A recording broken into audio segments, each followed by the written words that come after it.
Whether we believe in our capacity for self-government or whether we abandon the American Revolution and confess that a little intellectual elite in a far distant capital can plan our lives for us better than we can plan them ourselves. What is the difference between a Democrat and a socialist? The greatest crisis today is not the Middle East, it's not Iraq, it's Syria, but it's climate change. All the people don't have freedom, all the people don't have justice, and all the people don't have power, so that means none of us do. The big government lovers painted a picture of doom and gloom in 2011. The future must not belong to those who slander the Prophet of Islam. We see it in the STEM program. You know, people have talked about this STEM program being such a great deal. Welcome to the Abolitionists Roundtable, your all-access pass to the 2016 Black Conservative Revolution. Join the conversation at 734-822-1600. Now, here are your hosts, Del Marsh, Phil Stargell, and Janice Daniels.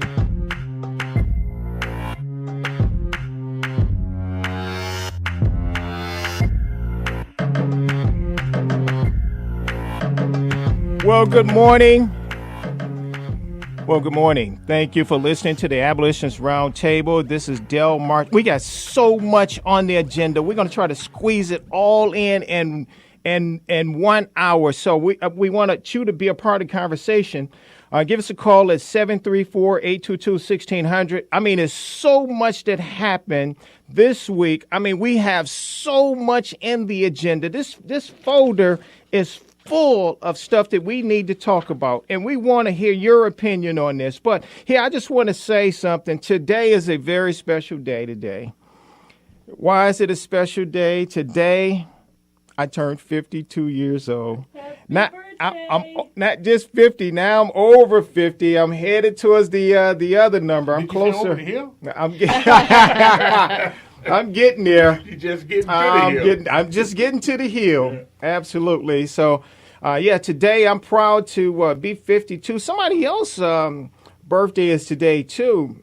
That revolution that we're starting here, it was a part of. He is one, the person that started a revolution, a conservative revolution in the 80s. And if somebody can call me and tell me who that person was that started the conservative revolution in the 80s, that we all admire and whose birthday is today, I'm gonna give you. I have some books. I'm gonna give you one of the Art of Michigan Walk for Life T-shirts. So I'm gonna give you an Art for Life T-shirt. So give us a call when you get a chance. All right.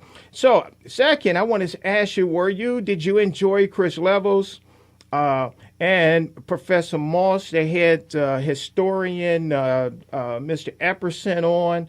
I thought it was a different perspective. I thought it was a very spirited debate, a very spirited conversation. Professor Marsh and I probably look at it from the same perspective. I see the historian was trying to, but nevertheless, I hope you enjoyed it. Matter of fact, if you want to listen to that show, because I went back and listened to it myself. I listened to it live, went back and listened to it again. You can go to our website, artofmichigan.com, click on our past shows, and you can listen to that. Or you can go to YouTube and put in Abolitionist Roundtable of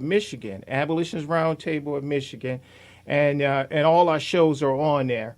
Now, if you're on the run, go and connect to Intune. You can listen to this show from Intune. I listened to the mayor last week and this show right here from is it Intune or TuneIn, Derek? TuneIn. I listened to it from TuneIn. I listened to the mayor last week. I hope you listened to the mayor last week. She had Bridget Gabrielle on the show on the other dial, and so that was awesome too. Matter of fact, I hope you put that on your website too, if for those who want to listen to. I have not yet. I didn't bring in a disc for Brian to record it onto, and it isn't posted to Joshua's Trail yet. Yeah. So when that happens, I will be posting it to my website. That was excellent. You did a great job last week. Well, thank you very much. Yeah. Thank you. Because I know an hour is different to host than 2 hours. Is that a little different? It is absolutely different. It's a and lot of as time you to know, occupy. there's a big difference between sitting in the main chair and sitting as a co-host. There's a great big difference because you've got so many things going on that you have to be in control of and manage. And the last thing you want is any dead air. Yes. And so it's a very tricky seat, and I think it's a gift that God gives to many of us. And I am very thankful to have been given that gift to be able to pull that off. I didn't know. Did Jamie or Pam call you at all? No, unfortunately. And I'll tell you what. I'll tell you who I would really like to have call me, and that is Jerry. From Detroit. Yes. I would love to have him call in. If he's listening this morning, I'd like to have him call into our show here at Art of Michigan. Well, he heard about Phil, so he not going to take on Phil. I see. He heard about Phil on the streets. You know, Jerry heard about you on the street, Phil. See, he know that Phil used to be, what was that? Aka, what was your name? Your name used to be Phil. That was Umdella. Umdella. See, that used to be Umdella right there. Del, before we get too much into our agenda, which is just great, I want to announce that Trigger Talk Radio Show host Dick Cupley and The American Dream with Linda Hughes, along with special guest Theron X, are live today from 11 a.m. to 1 p.m. at the Mule Skinner Boot Shop's brand new location on Main Street in downtown Chelsea, right across the street from Haylift's Appliance in the former hardware store. Lunch is going to be available along with live music from the Huron River Ramblers featuring John Reisler on the mandolin. Yeah. That's going to be an exciting event that I want to make sure everybody attend. 11 o'clock till 1. At the break, we'll make that announcement one more time. And I'm going to be listening myself to this. At that time, I think should be a lot of fun. Free my lunch? daughter, Is that free lunch? Or is that... Well, it says lunch lunch will be available with live music. It does not say free. I wonder if Bernie Sanders is going to give everybody free lunch. This is not a Bernie Sanders meeting. No. Matter of fact, he would confiscate all our money out of our pockets so we can pay for that. Absolutely. But anyway, folks, did you get a chance to... I just asked the panel. I don't know if you had a chance to listen to the Democrats debate the other day. I didn't listen. I couldn't. I looked at it. I watched it for a few minutes. That woman, Rachel Maddow. Mad Cow. I can't stomach her. Oh my goodness. But we on the other side of the break, we have some sound bites on her. But here. I know that there's so much that happened this week, and then towards the end of the week, now the Abolitionist Roundtable have to try to go over it again, and that's the bad part. That it all happened, and between the caucus and Friday, everything has been just some different things. So. I just want to ask the round table, the Iowa Caucus Mayor, was it a surprise for you? Any surprises? Well, it was a surprise because, again, we got distracted by minutia going on the edges, and I expected Donald Trump was going to win. I was surprised that Ted Cruz beat him, but not necessarily so surprised because Ted Cruz has a truly superior campaign ground game. Okay. And that's really important. The ground game is very important. But that's for Iowa. That's for Iowa. I think his entire campaign has a superior ground game. I'm wondering about that. Okay. Because if you look at the numbers for the next for the real primary, not a caucus, it's a little bit of different a way of approaching that.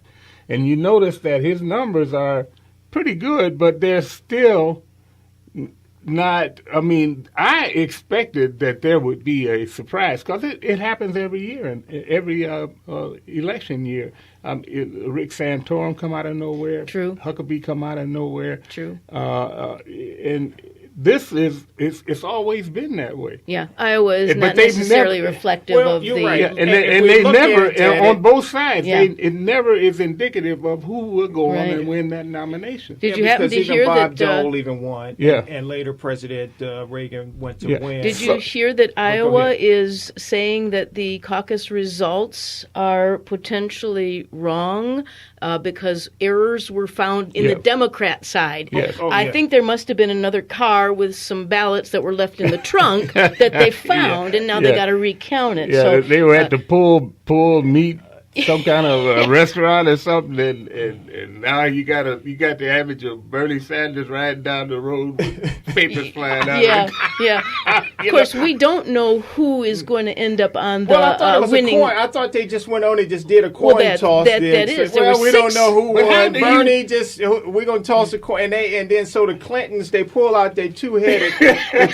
coin and say toss this one here. Yes, I exactly. tell you. Because it had to be a two-headed coin because they won, 6 times. Times? She won every one of them. But I think that what we're going to find out is that it's actually the Clinton campaign that is generating this recount. There may be a recount. They are challenging the results, but it's probably only to show that Hillary won by a bigger margin so she doesn't have to count on her two-sided coin. Okay. All right. Well, one thing I wanted to point out, this is from the Atlantic, that for Bernie Sanders, he is getting historic numbers of young women and young people. It's the tragic state of our education. Is that a tragedy or what? It's the tragic state of our educational system, the government-controlled educational system that has allowed our children to be misinformed about the nature of socialism versus the true heroic and honorable nature of capitalism. Now, it's big government that's the problem in this instance, and Bernie Sanders liberals been demonizing that capitalism. I think we have to go back to the union movement to get the real influx, because the generation before this generation were very much opposed to the power that had been assumed by the unions, and so that natural progression is to go into the socialism from unionism. And it's that big government complex too, because all along, since Teddy Roosevelt and Woodrow Wilson, that strain of progressive administrative state policies have been wending their way into our psyche. The media, the unions, and so I mean, even FDR was opposed to the power that, he'd probably be flipping in his grave if he sees what